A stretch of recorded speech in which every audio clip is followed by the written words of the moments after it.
What's up? Welcome in, Hoge and Jahns with you, headed in to week 14 with a new head coach. First time an interim head coach has ever coached the Chicago Bears. Let the Thomas Brown era begin. It's technically not true.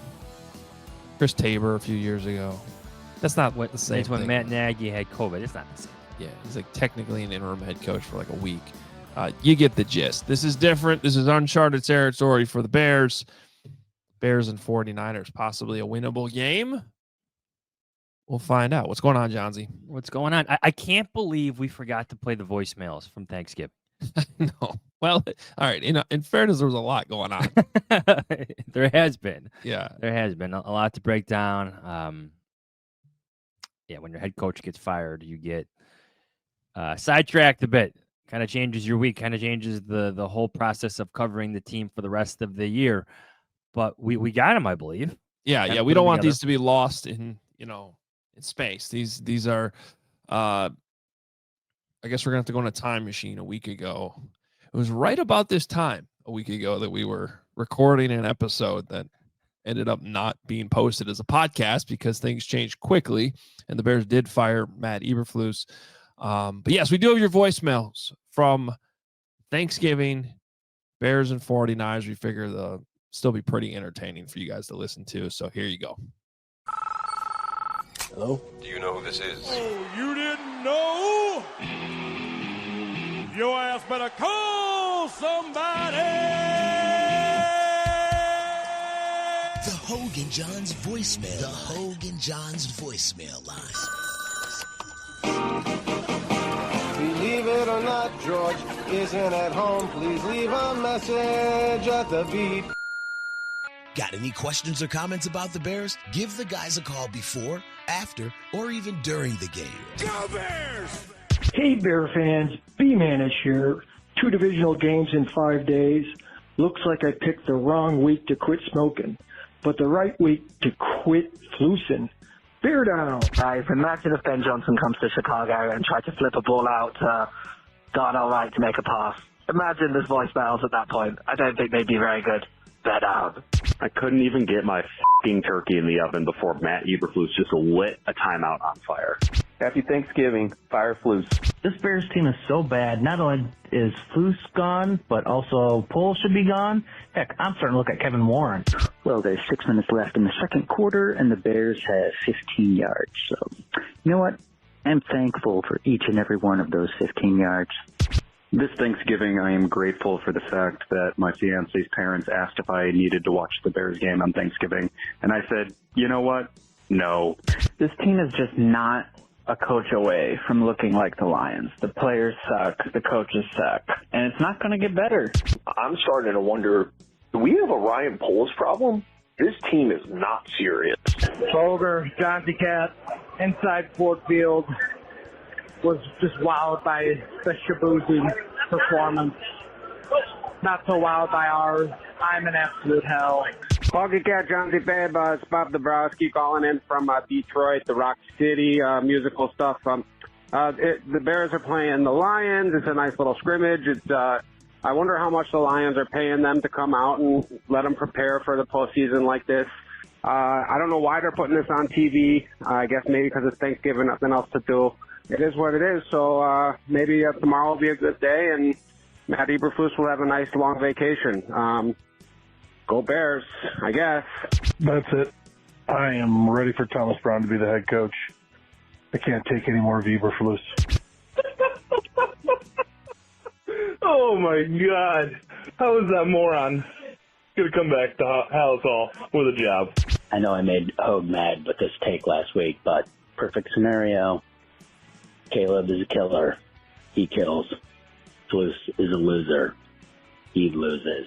Put Thomas Brown in place, and we'll start rooting for wins again. Hi, Hoge and Jahns. This is the Mama Bear calling, and I think we should teach Matt Eberflus a lesson about time management and managing the clock and fire him within the hour. This team makes me want to spray paint my eyes black so I never have to watch them play football ever again. If the McCaskies don't utilize this opportunity from this week as the final straw, I don't know what will. That was his masterpiece. Matt Eberflus's Sistine Chapel of Suck. Oh my God. Nobody does it like Matt Eberflus. Nobody. Nobody's doing it better. This is his Mona Lisa. Hey, Bears fans, B-Man here. I would never want people to want my dad to get fired.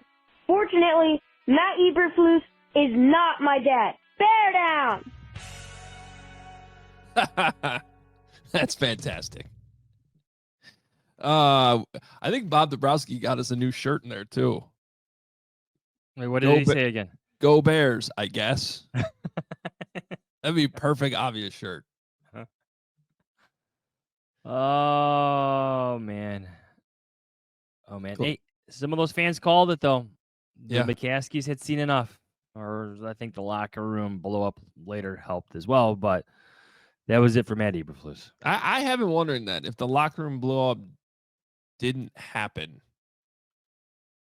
would the McCaskies allowed the firing to happen? That would be like, so if Jalen Johnson doesn't start to speak up, doesn't cut off Matt Eberflus, and then the rest of the team joins in, you're raising the possibility that Matt Eberflus is coaching this game against the San Francisco 49ers. I would hope that they still would make the change after what happened at the end of the game, but it does feel like that basically gave them no choice. There's no coming back from that. But to your point, if we're going to take this hypothetical just another 20 seconds to talk about, maybe, because they did have to talk and deliberate with George McCaskey for several hours to reach their decision, even after Matt Eberflus did his Zoom with the media. Yeah. It's interesting just to think about. Well, regardless, the move was made, and Thomas Brown's the head coach, and there's a game this weekend, and we need to start talking about it. We need to start breaking it down. We need to find out what's going on with the 49ers, who are basically having a season from hell. Bill Simmons talks about this on his podcast. So, like, there's one team every year. It's the season from hell team. And I got to give him credit. He called this pretty early on with the 49ers, but because they're a good team, but they've had a lot of things go wrong. They have a good coaching staff. They have good players, and it's just, they're just kind of stuck at 5-7 right now. And I don't know. I think they have a tough one this week too, just considering the situation the Bears are in. So let's learn more about what's been going on out there besides the tsunami warnings and stuff that were happening yesterday. Matt Barrows, he covers the 49ers for The Athletic, and he's our guest from the opponent side this week here on Hoge and Jahns. All right, let's bring him in. He's Matt Barrows. He covers the 49ers for The Athletic. Always does such a great job. You can follow him at Matt Barrows. So it's a little coincidental, Matt, that the Bears play the 49ers this week, because after firing their head coach a week ago from when we're recording this right now, there's been this idea floated around locally, and then all of a sudden by Mike Florio the other day, that the Bears should trade for Kyle Shanahan. So I don't know if you can lend any credence to that whatsoever, but you can give us the temperature of what life is like right now for Kyle Shanahan with this 49ers team that's been struggling. So I guess tell us straight, is there any chance Kyle Shanahan's not coaching the 49ers next year?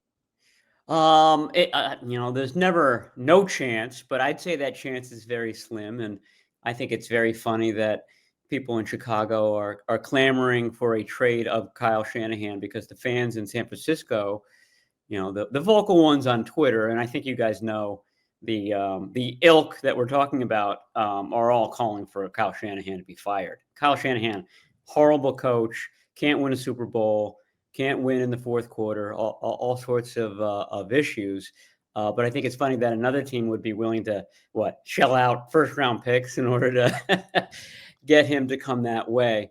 The question would be, where does Kyle Shanahan sit with the owner? And I think that the owner is, despite a very disappointing season, no way around that, is still very much in love with the not just the head coach, but the dynamic between the head coach and the GM. The 49ers have a very good relationship between John Lynch and Kyle Shanahan. That was paramount for Jed York when he was doing this in 2017, and that cohesion is still there. It's what allows them to get really good draft class, for example, and they have one this year as well. So it'd be very, very surprising. I'd go so far as to say shocking to see Jed York split that up right now. It wasn't too long ago that in 2017, I felt like there were just a lot of Bears 49ers comparisons because of that trade that the Bears made with the 49ers to move up and draft Mitch Trubisky. Now, a lot has happened here since then for the Bears. Multiple head coaches have come and gone. Trubisky is out. Fields was here. He's out. We're on to Caleb Williams. How would you maybe encapsulate everything for the 49ers that has happened since then, since 2017 to now? Well, one of the most amazing things is that the 49ers have had a lot of success. They've had a lot of mess ups too. I mean, what you just referenced, they took Solomon Thomas with that pick. He did not work out. Later in the draft, later in the first round, they took Reuben Foster, who was just a disaster here. All sorts of police involved things, court cases in Alabama, in California, and he was quickly released.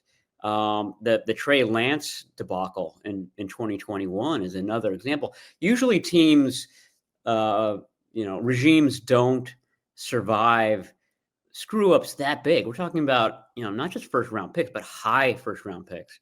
But this team has managed to not only survive it, but to flourish in spite of it. And they've done so because they've made some really good picks late in the draft. Fred Warner was a third-round pick. George Kittle was a fifth-round pick. Brock Purdy was the last pick in the draft. So they've been able to mask a lot of mistakes here. But mistakes that usually, like I said, kill a regime. This one has survived. How much is that maybe Kyle Shanahan himself masking some of the mistakes they made? Like, again, the Trey Lance thing, like, there's no way that a Bears coach is going to survive drafting Trey Lance, but Kyle Shanahan did. Well, and the Trey Lance occurred. I mean, Brock Purdy's success is part of the reason why Trey Lance isn't here anymore. One guy got in and played well, and the 49ers realized that he was the guy. So there was no room to groom a Trey Lance like they wanted to. All the reps were going to go to Brock Purdy. So their success in the 22 draft with Purdy helped prompt Trey Lance's exit. As you know, I do think that Kyle Shanahan helps a lot. It was the Rams and the 49ers in the running for Matthew Stafford the year before that. The Rams won out, obviously. The next year, it was the Rams and the 49ers competing for Christian McCaffrey. The 49ers won out on that. My point being that this has been a place that high-profile players wanted to come to play, and it's worked out. Last year's squad was probably I've been covering the 49ers for a quarter of a century, and that squad was the most talented I've ever covered. Kittle and Ayuk and Deebo Samuel and McCaffrey and Nick Bosa and Fred Warner. It was an all-star cast, and it was sometimes all-star casts aren't built organically and they don't work well together. This one did. And I thought it was going to win the Super Bowl. I thought this year's team, having come off that disappointing loss to the Chiefs would be back. And so it's surprising that how flat this year has been. And I think that's what is behind all of this anger about, they should fire. And it's not just Kyle Shanahan. They want to fire the defensive coordinator. They certainly want to fire the special teams coach. They want to fire everybody here. That's how disappointing the 49ers season has been. So is Brock Purdy the quarterback they're going to stick with here going forward? Because he's going to be eligible for an extension in the offseason. Yes, I think so. I'm not sure what the alternative would be. He, like everybody else on the team, he hasn't been as good as he was last year. He hasn't been awful. Still, top 10 in just about every category here.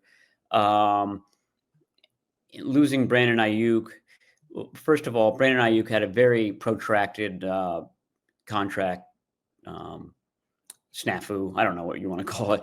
It was a very bumpy negotiation, and that led to him signing just before the season. He wasn't himself early on, and then he got an ACL tear in week 7. That was Brock Purdy's favorite wide receiver, and when they lost Brandon Ayuk, defenses started playing more aggressive man coverage against them, which is a signal that they just didn't respect the rest of the receivers like they do when Ayuk is part of the group. And that's affected Brock Purdy. He's holding onto the ball longer. His completion percentage is down. He's taking off and running more. I think he's like number 9 among quarterbacks in that category. So he's not having the season that he had last year, and so that's brought up all sorts of questions. Is this a $60 million quarterback? I think the most recent game in the snow versus Josh Allen, you've got big, strapping Josh Allen making all sorts of crazy plays on one side and Brock Purdy struggling on the other. I think that was a real sharp contrast for a lot of 49ers fans. That one guy absolutely is a $60 million quarterback. The other guy, did not look as good in contrast. But my point is that the market is what it is. I mean, you almost have to pay it because they don't have an alternative. They don't have another young quarterback on the roster that they love. Are they going to go out in free agency and sign Sam Darnold? I don't think that's the answer either.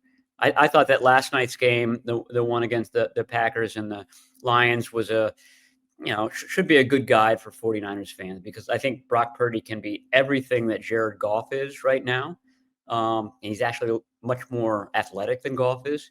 The Lions are showing that you can go to the Super Bowl or you can win the number 1 seed in the conference with a quarterback who you wouldn't think is, top of the market. Right. It looks the 49ers took their swing too.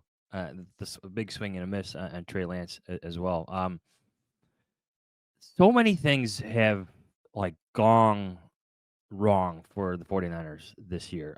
Some of it looks like bad luck. Some of it looks like the contract stuff before the year. Is it never ending? That would seem to me to at least tell fans, hey, this has been a crazy year, but how do you wrap your mind around all the stuff that has happened this year to the 49ers on the field and off it? Yeah, it's very reminiscent of their 2020 season, which was also coming off a loss to the Chiefs in the Super Bowl. They went out to New York and played a game at MetLife Field and had, Solomon Thomas tore his ACL, Nick Bosa tore his ACL, Jimmy Garoppolo got hurt that game, multiple week injury.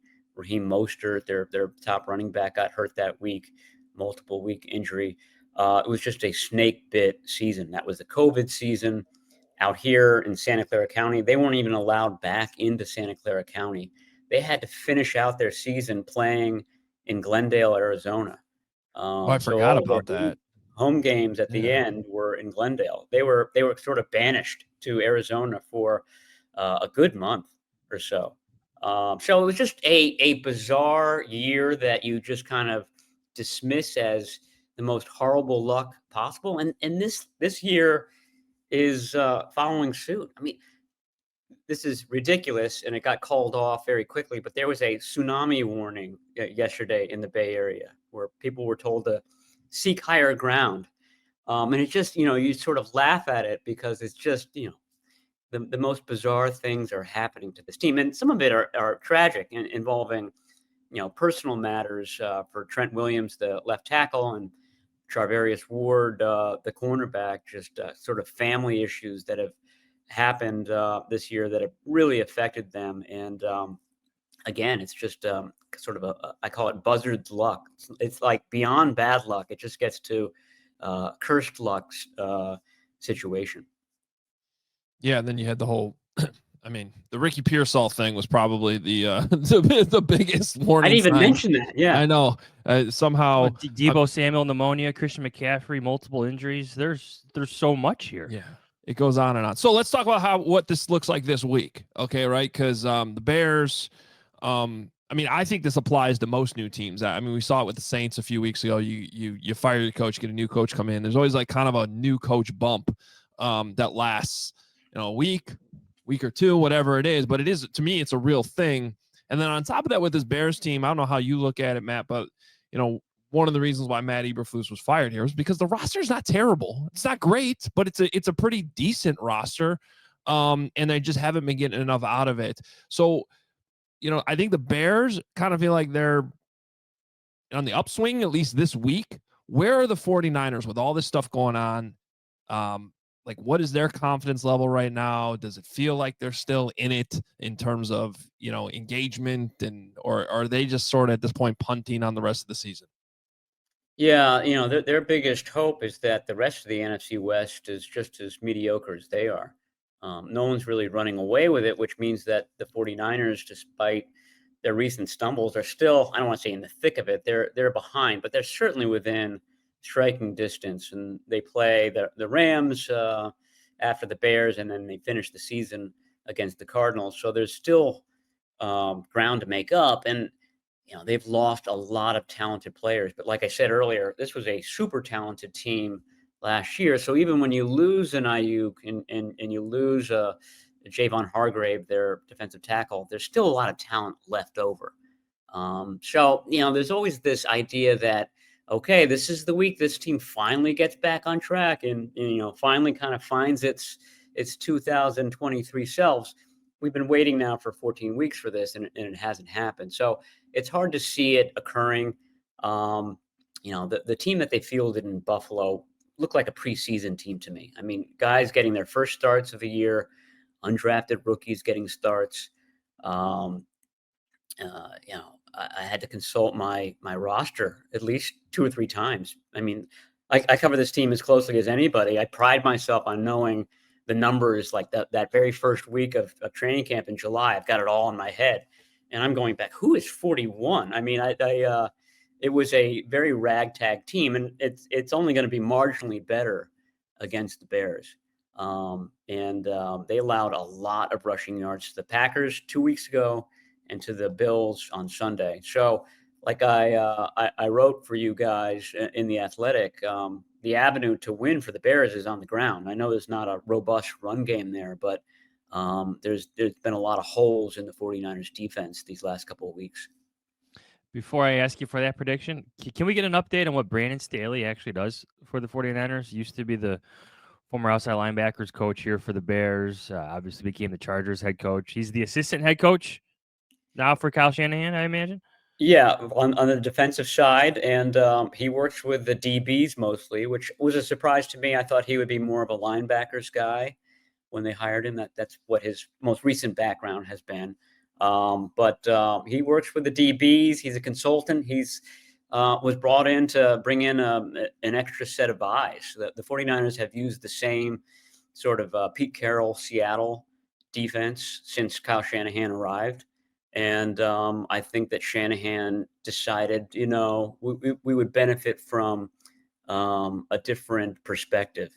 And that's what Staley provides. I don't know. I mean, this question gets asked a lot. There's never a good answer. I don't know what he does specifically, but, I think he has ideas that are different than what the defensive coaches have been able to supply in the past. And Nick Sorensen, pretty anonymous person in the NFL, first-time defensive coordinator. I don't think he's done a poor job this season. Like I said, the personnel issues seem to be the big issue, all the injuries. But I don't know if he survives this season. And I would think that Staley would at least be on the list of candidates. I don't think he'd be the top candidate, but he'd be on the list of candidates to take on that job next year. Feels like the 49ers have a new DC every year. Well, that's been a credit to them, really, in the past, because those guys have been hired as head coaches, Robert Saleh and then D'Amico Ryans. Last year, that wasn't the case. Steve Wilkes was just an odd fit. They hired Steve Wilkes, and they said, Steve, we want you to be your defensive coordinator, but we don't want you to run your defense. We don't want you to bring any assistants with you, and don't bring any of your old players with you either. Your job is to come in, learn our system, and then run it that way. What I just said, it was absolutely true, and the absurdity of that kind of manifested itself throughout the year. And poor Steve Wilkes was fired and blamed for a lot of their issues. And so Sorensen would sort of be the same role. There hasn't been the bad fit vibes that Wilkes brought last year, but I think that there will be a scapegoat list when all is said and done. Matt, you got the 49ers 24-20 over the Bears in Kevin's mailbag, his weekly mailbag article. You think this is the week that things click a little bit better, at least against a Bears team that has gone through a lot of change over the past few weeks? Yeah, I mean, they're home. They've been humbled. If this is the week that they can kind of summon some sort of vibrancy that they've lacked the last 2 weeks, this is it. Brock Purdy's healthy. George Kittle is healthy. Deebo Samuel is healthy.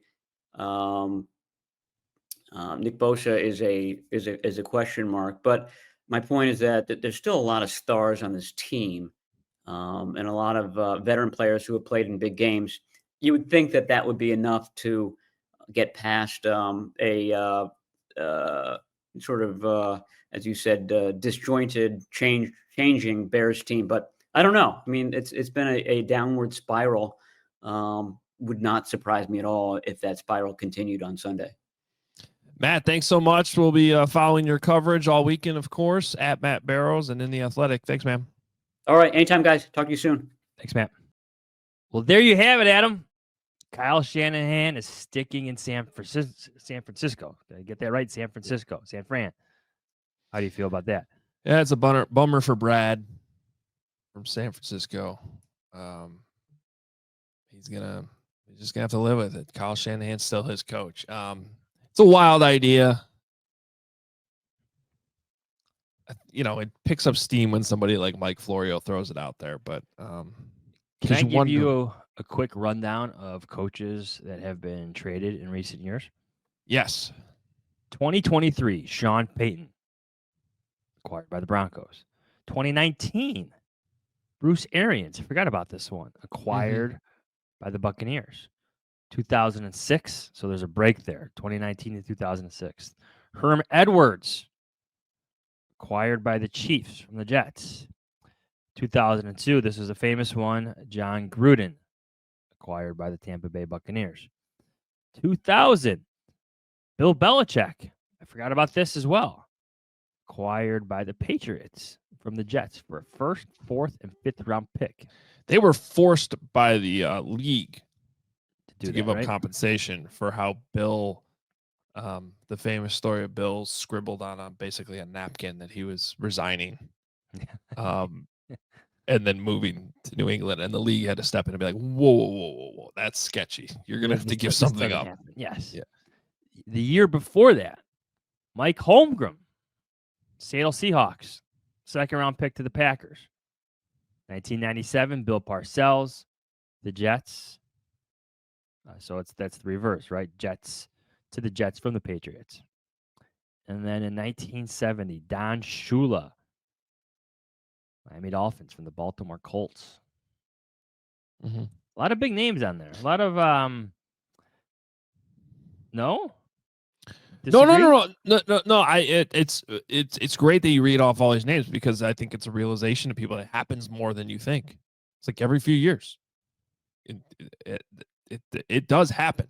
What I'm struggling to see, though, with this 49er situation, and look, every year there's kind of that surprising not every year, but maybe every 2 years, there's the surprising resignation or surprising firing. I mean, it happened last year with Pete Carroll. No one really thought Pete Carroll was going to be out with the Seahawks. So there always is that surprising one. But I'm struggling to see the friction with the 49ers. Like, I still feel like John Lynch and Kyle Shanahan are aligned and have been since they got there. Kyle Shanahan, if he doesn't believe in Brock Purdy, he sure as hell is doing a pretty good sales job of people thinking he believes in him. So other than like maybe in his head, he just really would want to work with Caleb Williams, and that's all he's thinking about. I'm struggling to see where the divorce happens.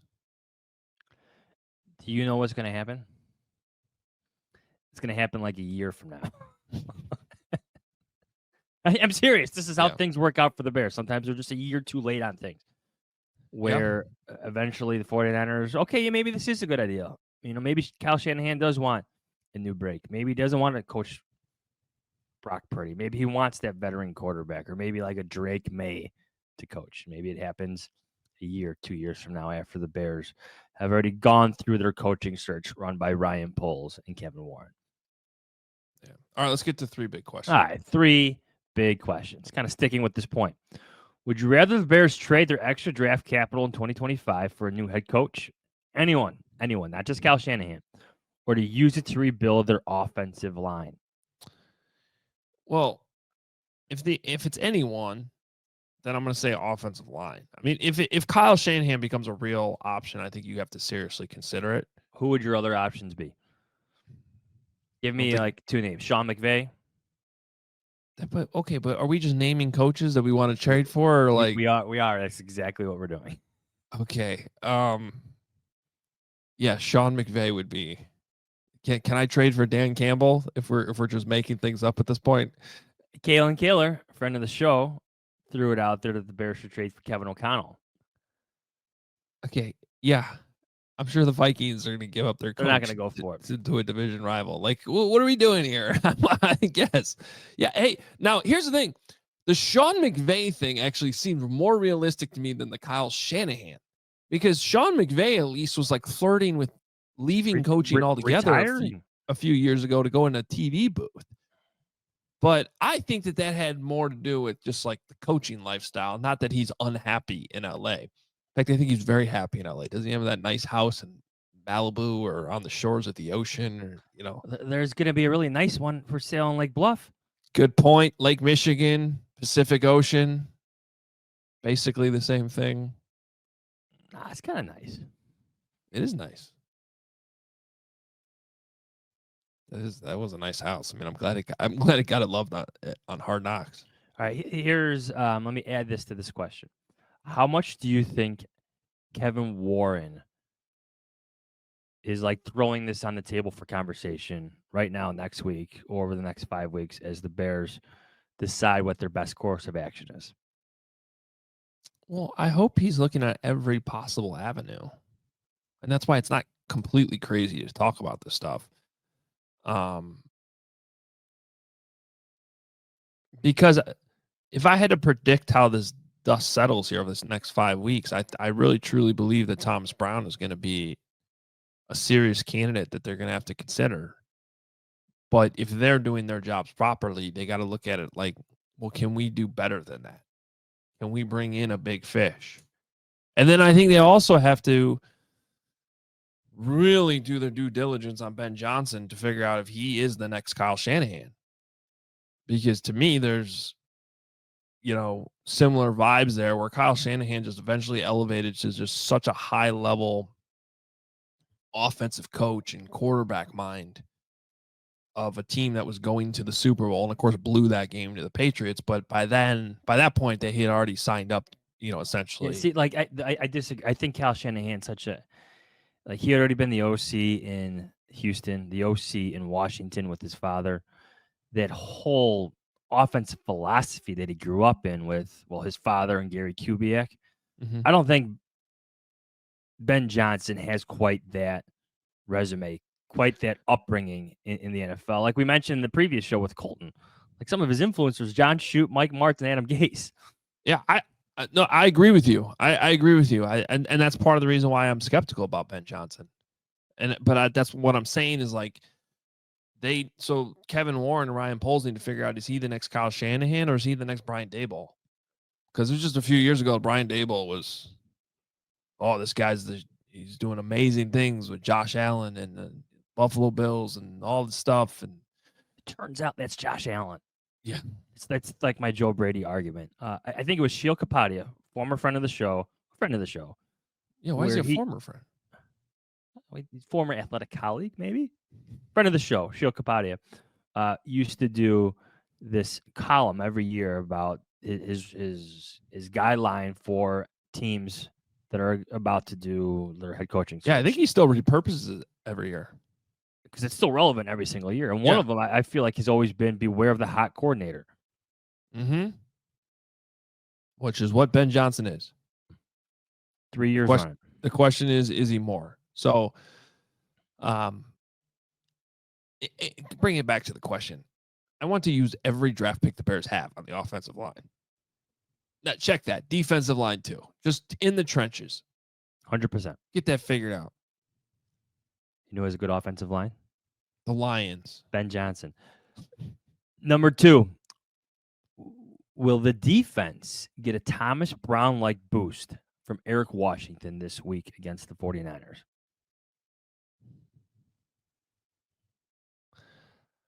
I think I don't know. This is a very complicated question that I've spent some time thinking about this week. I think they get a non-Eberflus boost. Because I think a couple things have been happening over the last few weeks. Eberflus lost the locker room. I don't know if he lost his ability to be the defensive coordinator. I do think he got more passive in recent weeks. And I am curious to see what type of wrinkles Eric Washington brings to the table. But I don't expect this to be, that different. And I look at it more of just like, this is a pretty talented defense. Will they step it up just a little bit more like they had maybe a little bit earlier in the season? But they still have the same problems. They still don't have a ton of pass rush up front. I wonder if anything, do the takeaways come a little bit more? The crazy thing about their 6-game losing streak is that the Bears have still been getting those takeaways. Yeah. And they're still losing. I would like to think that Eric Washington will put a stamp on things in some capacity. If I'm going to guess what that is, maybe there's an increase in pressures, like design pressures, get after Brock Purdy. You can't just sit back there and let him pass. You have to get after him. Just like I think you have to learn what happened in Detroit. Like Jared Goff, pressure him, get after him, make him make decisions fast. Because if he has time back there, he's going to beat you. Same thing applies to Brock Purdy. Yeah, and I put it in my newsletter this morning that to me the key matchup of this game is Eric Washington versus Kyle Shanahan. And like Shanahan's still a great, regardless of the problems they're having there right now, he is still a great game planner and play caller. And Eric Washington, and I had to look this up yesterday because I was unsure if he had ever even called plays. But it was really just 2018 in Carolina, and he ended up relinquishing those duties before the season was over back to Ron Rivera. So Eric Washington does not have a lot of play calling experience, and that was 6 years ago. And he's going up against Kyle Shanahan this week. That's a tough matchup. Number 3. What's your 5-game prediction for the rest of the season?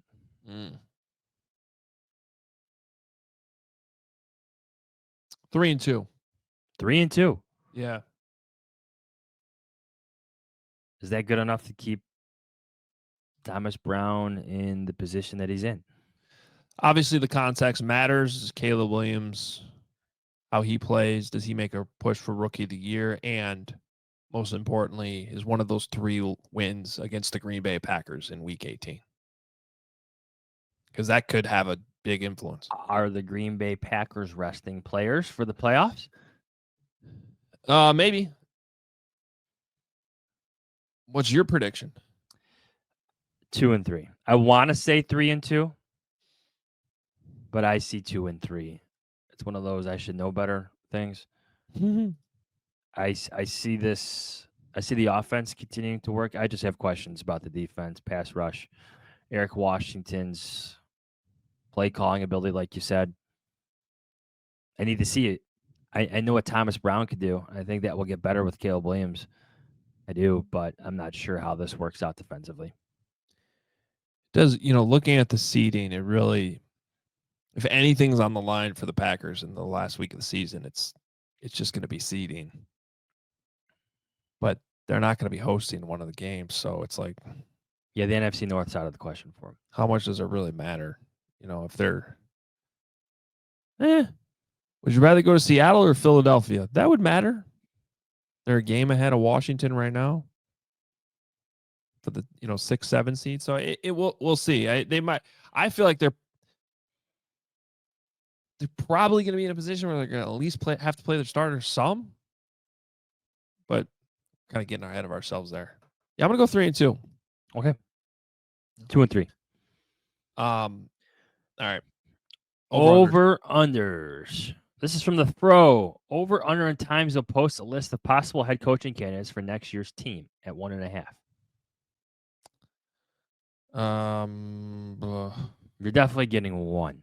Yeah, probably 1. I don't know if they'll overdo it. Yeah, you'll get 1. I'll take the under. Yeah, I'm gonna take the under. Caleb Williams, superfan. Over under times half. Sorry, over under half times they mentioned a Kyle Shanahan trade. Over. Yeah, I'll take the over, but It'll be like in passing. Yeah, maybe they should trade for Kyle Shanahan, something like that. Like there's this guy named Brad from San Francisco who's been pushing this trade. That would be hilarious. This is from Devon. Over under 1.5 amount of times they talk about TB, Thomas Brown, being on the field instead of upstairs. If they're calling the game correctly and doing their homework correctly, I think that comes up multiple times. I mean, they should be talking about what Chris Beatty said yesterday about his taking over some of the clock and game management responsibilities, which I found really interesting. And I also find it interesting that he's staying on the field. So, yeah, it should come up more than once. Yeah, over. JD, over under 1.5 times they bring up Thomas Brown's weight loss and or make a joke about how they need to get on that diet. I'm going to say over. I'm going to say they feature that as a storyline at some point, and then also there's a comment that's made later. Okay, over. And can someone please feed him at Hallis Hall? Yeah, what? They got plenty of food. Yes. The cafeteria is full of food. Someone go get him one of those box lunches and just set it on his desk. Let him eat while he watches film or goes through his meetings talking about time management and whatnot. Yeah, I'm glad I'm not the only one who's like alarmed by that. Yes, please fuel up Thomas Brown. Bear for Chicago. Mentions of time management. Over under 2.5 times. I'm going to say, I think you get a Chris Beatty reference because I'm sure that's being discussed in production meetings right now. I'm sure you get a Matt Eberflus reference because of how things transpired in his final 6 games. I'll say over. Yeah, I'm going to say over too, because if the game comes out in the fourth quarter, it's going to come up again. Here's one for you from Juan. Over under Bears defensive takeaways, 1.5. How well will this defense operate without Eberflus calling plays? I'm going to say under. They get 1 takeaway. In terms of like this Eberflus thing, like going from Eberflus to Eric Washington, there were like a number of times where players would subtly like question Eberflus's play calling. Yeah. Going back to Cleveland last year. Yeah, not just like they didn't like call it out blatantly, but they would question it with their answers to our questions about certain things on the field. So, yeah, maybe I don't know. I want to see what Eric Washington can do. I'm going to say under for the turnovers. They get 1. I'm gonna say over. Just sort of a gut feel.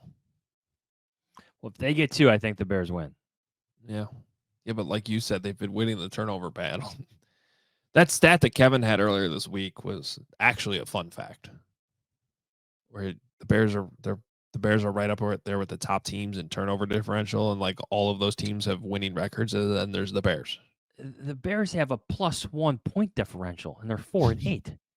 Yeah, that's crazy too. Usually 4-8 teams have like a -45 point differential or worse. Yeah. That's pretty crazy. They're not a bad team, but I think we've all come to the agreement that they were a poorly coached team. Mm-hmm. All right. Let's dive into this. It's Fox 325. Bears at 49ers, and the 49ers are still a 3.5 point home favorite. Bold prediction. I'll start on this one. We probably maybe should have spent a little bit more time with Matt talking about 49ers special teams. Been a problem. The Bears, they're better last week, but they've had some issues here lately too. So I am going to say that you get some type of wacky score off of special teams. Maybe that's just a kick return, a punt return. Maybe it's a block field goal, block punt. But not only does it happen, but it leads to a touchdown too. So special teams touchdown in this game. I'm not sure which team scores it. Okay. My bold prediction is that Rome Odunze. I just feel like a big day for one of the receivers is coming. Like a 10-catch day for one of the receivers is going to happen in San Francisco. Sorry, Santa Clara, I should clarify.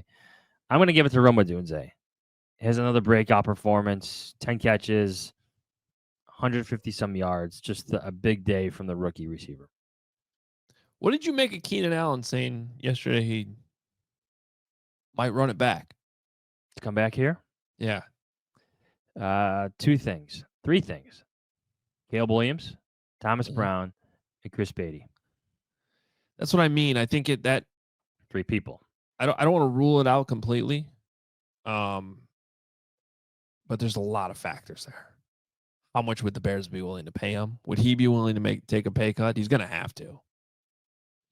Well, as Kevin Warren said, they're in great salary cap position. Would you pay Keenan Allen a 1-year, $10 million contract? Where else am I spending money? By the way, I just made that number up out of thin air. I have no idea what the market would be. I don't imagine it would be that overly competitive, though. Yeah, I don't know. He's had some moments this year where he still looks like Keenan Allen. He's also had some surprising drops here and there. But yeah, who's the head coach? What's the contract offer? Is Chris Beatty still here? And how much does he still want to play? Because he could just retire. Maybe he's the wide receivers coach. Chris Beatty did say he's the smartest player he's ever coached. Yeah, well, he also said he's already the wide receivers coach. So there it is. Yeah. He's running it back as the wide receivers coach next year for Thomas Brown. Yeah, he'd make more money playing, but yeah. Player coach. Ooh, that would be interesting. All right, what's your prediction here? My prediction: Bears 24, 49ers 20. This is what I wrote in The Athletic. I should know better. But it's been a tough season for the 49ers, too. The chemistry between Thomas Brown and Williams works for another week against a good defense. And this time, the Bears defense makes enough plays. All right. I should know better. But if they're going 2-3 in the final 5 games, like I think they can, this strikes me as a game that they can win just given the 49ers situation. The injuries, the craziness, just everything they've been through this year. All right, so I don't know if you picked up on this, but Matt Barrows picked the 49ers to win 24-20. You picked the Bears to win 24-20. So let's go to my newsletter that came out this morning for CHGO Diehards. My pick, Bears 24, 49ers 20. Oh, wow. I didn't open it up yet. Obviously not. Here's what I wrote. I'm a big believer in the new coach bump. This game looks a lot different than it did at the start of the season. The Bears running back situation is concerning, but they aren't reeling on the injury front quite like the 49ers. Caleb Williams has done enough the last 3 weeks to beat 3 good teams, despite the defense looking shaky. If Thomas Brown can give the Bears a boost on the coaching front, they should win this game. So this would be the Bears' first win on the road on a Sunday in 3 years. Isn't that crazy? Because that's one of the, as John Greenberg would call them, one of the insult stats on Matt Eberflus's resume, not winning on the road on a Sunday ever in his Bears tenure. Yeah, and there's a little bit of an asterisk on that because obviously they did win in London. But they were technically they were the home team. So, yeah, this is a 19-game losing streak. Road Sunday losing streak. Kevin Fishbane detailed this on Twitter the other day, and I briefly was going to take credit for this losing streak, Johns, believe it or not, because the last win was December 26th, 2021, the snow game in Seattle, when Nick Foles went off. I do remember that. 25-24 victory. And which is crazy to think about this. The Bears have not won a Sunday road game since Jeff Dickerson died, because he passed away 2 days after that. Wow. So that's remarkable. So I was going to say the reason why I was going to take credit for that. I thought, and I forgot something, but that would I'm like, wait a minute, that's the last road game I covered, because I've been in studio the last 3 seasons. But I forgot that I did go to Detroit in 2022. Why? Well, it was New Year's Day 2023. The Bears lost 41-10. And I pinch hit for Nick on the road in that game. So technically I have witnessed one of those losses in person. The Bears lost 41-10. Yeah, because otherwise I was going to be like, wait a minute, their last win was when I was in Seattle, and then I went to London and they won that game, but then I also went to Arizona. So there's nothing there in conclusion. So you just said a lot of words. Yeah. Yeah. So we both think the Bears are going to win, which definitely means the Bears are going to lose. We should know better. All right, so we get to some of these other games. Let's do it. All right. Fox noon, Falcons at Vikings. It is the return of Johns' guy, Kirk Cousins, to Minnesota. And I swear if they were playing any other team this week, Michael Penix would be the starting quarterback. You think that's going to happen? They're paying Kirk Cousins so much money. Dude, but they're struggling. Yeah, they're technically still in the playoffs though right now. They're the division leader right now in the NFC South. Kirk Cousins has been bad though. He's coming off a torn. What did he tear? His Achilles tendon. Speaking of what you brought up with the net points earlier, the Falcons are minus 34 this season, and they're in the playoffs. Exactly. The Bears are +1, and they're all the way down at 14th place in the NFC. Unbelievable. The Vikings are a 6-point favorite. Strikes me as a bit high. I'm going to take the Falcons to lose but cover. 6 points is a lot. Kirk Cousins is extremely familiar with that stadium. I'm expecting him to get a good, positive ovation too when he's announced or in some capacity there. He was a good player for the Vikings. Obviously, he didn't leave on the best circumstances, but that's football. Change happens. Vikings win. Falcons cover. Yeah, I agree with you on that one. Falcons cover, Vikings win. So Kirk Cousins, where is he? I just lost the stats. He is 6th in the league in passing yards, but his passer rating is 19th. His QBR is 23rd. His interceptions leads the league in interceptions. There you go. Yeah, there's been a lot. And that's the facts. That's 100% truth. Next up, CBS 305, Seahawks, Cardinals. This is a big game. Big game in the NFC West. The Cardinals are 2.5-point favorite at home. I think the Cardinals win. I don't know if the NFC West is a good division or they're just full of middle of the pack teams. Well, I don't think they have a single true Super Bowl contender. No, they don't. Yeah. Seattle's winning the division, I believe, at the moment with an 8-6 record. But Arizona makes it interesting. They win and cover. They win by 3 points. Seattle 7-5, Arizona 6-6 right now. Pretty much a must win for the Cardinals at home. In this one, I'm gonna say Cardinals. I'm gonna say Cardinals just because I think it's a desperation spot by them. I think they're pretty well coached, and the Seahawks have just been kind of a little hard to figure out. One week they look really good, next week they don't. Geno Smith's gonna make some disastrous throw at some point. Can the Cardinals take advantage? I will take the Cardinals in this one. You're not listening, Chris. Fox 325. This one up against the Bears game. The Bills go to LA to face the Rams. Feels like the Bills play an interesting game every week. Bills are a 3.5-point road favorite at SoFi Stadium. I like the Bills winning this one big. I don't know why now I'm obsessed with point differential since bringing up the Bears point differential.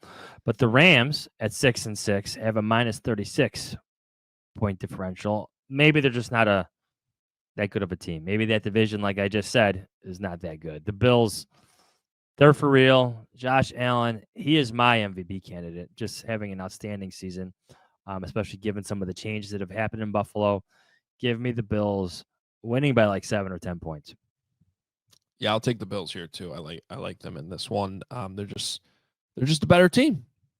How's everyone doing? This is Nick Foles. Just entered the meeting. All right, Sunday night, NBC 7:20 kickoff. Chargers at Chiefs. Another fun matchup. Chiefs are 4-point favorite at home as Jim Harbaugh goes to Arrowhead for the first time as the Chargers head coach. The Chiefs are 11-1, but they don't really feel like it. And yet I feel like they're going to win this game. Yeah. They just win. They find ways to win. They find ways to win, but every game is a one-score game. And with that in mind, 4 points is like 1 point too high for me. I think this is a close game in the fourth quarter. I think the Chiefs win by 3. Chargers cover. Yeah, I'm with you. Nice game-winning field goal for Patrick Mahomes. He's not kicking it, but puts them in position. Maybe he should kick it. Puts them in position. Game winner at the end. Chiefs win. Chargers cover. All right, so 2 words, Aaron Rodgers. Hall of Fame. 2 words. Monday night, ESPN 7:15 kickoff. The Bengals are 5-point favorites against the Dallas Cowboys on the road. This one's in Jerry World. It's an interesting spread. Reminder that the Bengals are 4-8. Similar to the Bears, though, they're not far off the Bears' pace since this is the theme of the show is point differential. They're only -5 on the season, and they have the same record as the Bears. So they're kind of right there with the Bears in terms of underachieving 4-8 teams. Now, is Zach Taylor on the hot seat? It's heating up, but I doubt it. That's another franchise that doesn't like to pay coaches that aren't coaching for them. True. How many years does he have on his contract left? Not No sure. idea. This isn't a Bengals show. I will say my vibes about the Bengals when they came to Hallis Hall turned out to be right. Oh, they didn't look good at all. The Bears look like Right. a better team. Technically, they are by 6 points. By 6 points. Differential. Long-standing stat, though, for figuring out the best teams in the league. Give me the Bengals to cover. I think the Cowboys are a hot mess.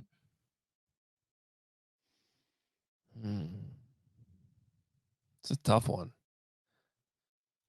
This is one of those like where I'm just gonna go with the 5 points because it seems like it's too much, so there must be a reason for it. So I'm gonna take the Bengals. Taking the Bengals and the points. Yeah, I'm gonna take the Bengals to cover. because Okay. it doesn't seem like they should be favored by 5. But I can see them winning by 10 or more. yeah, cool. All right. Good show. That's a wrap. Yeah, we will be back on Monday morning with our post game show. You're going out to San Francisco, right? I am. I So will be live from a Marriott hotel room. Nice. It's hopefully not underwater. It's by the water, so Okay. we'll see. Well. Glad it was just a warning. Yeah, disappeared quickly, which was good. All right. Well, we will. We'll be back Monday. Recap everything that happened. See if the Bears can finally end this losing streak. 6 games and counting. Johns and I both picked the Bears, and we should know better, but we don't. Look forward to hearing your voicemails this week. We're in the Christmas spirit. Yeah, something like that. Yeah. Blackhawks fired their coach. Yeah, it's what the Chicago. It's what happens in Chicago sports. 4 firings since August. Chicago head coaches. Chicago Sky. Yeah. White Sox. White Sox. There we go. Bears. Look out, Cubs. Hawks. Billy Donovan. I was going to say, Billy Donovan might be next. Especially because the Bulls have a history of firing their coaches on Christmas. So ruthless professional coaching. It's crazy. It's crazy. That had to happen though with the Blackhawks. I mean, they're not great, but they're underachieving right now. And Connor Bedard is struggling. He is regressing, which is very, very You concerning. cannot allow that to happen. You cannot. He's up there right now with Caleb Williams as like the 2 most important athletes in this town that need to be great. So that's very concerning. I'm actually going to be at the Blackhawks game tomorrow. If anybody is going taking the family down, should be a good time. Maybe we'll get 2 new coach wins this weekend. The new coach bump. Blackhawks, they got to play Winnipeg. They're obviously good. Hawks win tomorrow. Bears win on Sunday. We'll see if it happens. Either way, regardless, we'll be with you Monday morning right here live. You can catch us on the YouTube channel. Please subscribe. Please hit that like button. And always available as a podcast wherever you listen to your pod. So do us a favor and subscribe there if you're not already. By the way, I should say thank you for everybody that shared their Spotify Wrapped summaries, whatever they call it. But it's always humbling, and we love seeing Hoge and Jahns right up there at the top, and the amount of minutes you guys listen. It's very, very impressive. So thank you very much. Talk to you on Monday. See ya. Bears, I guess.